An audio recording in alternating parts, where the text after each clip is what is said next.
Ushbu videoni kelajakda o'z faoliyatini davlat xavfsizligi xizmatida davom ettirmoqchi bo'lgan yurtdoshlarimizga jo'natib qo'ying, albatta foydali bo'ladi.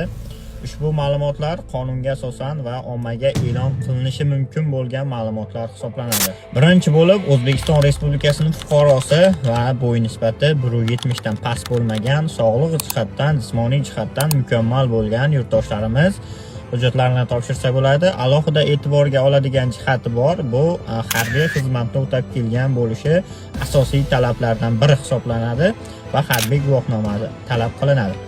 Endi sizlarga qo'shimcha sifatida Davlat xavfsizlik xizmatining akademiyasi bor. Akademiyaga hujjat topshirilgandan keyin bu yerni bitirgandan so'ng sizlar to'g'ridan-to'g'ri DXXga ishga kirishlari mumkin bo'ladi.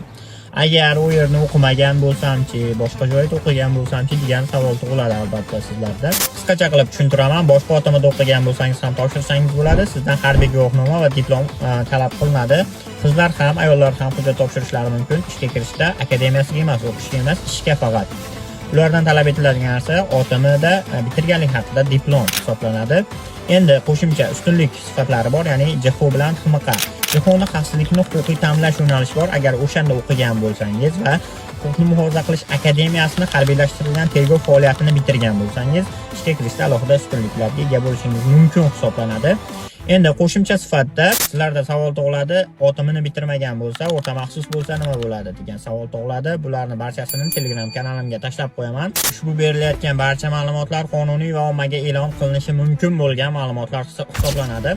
Mumkin bo'lmagan ma'lumotlarni biz sizlarga taqdim eta olmaymiz. Agarda ushbu ma'lumotlar ichida sizga kerakligi yo'q bo'ladigan bo'lsa, barcha hujjatlar to'plangandan so'ng hududingizdagi DXX bo'limiga borib topshirasiz, ishga kirish istagini bildirasiz. Qolgan barcha ma'lumotlarni o'zlari sizlarga tushuntirib berishadi.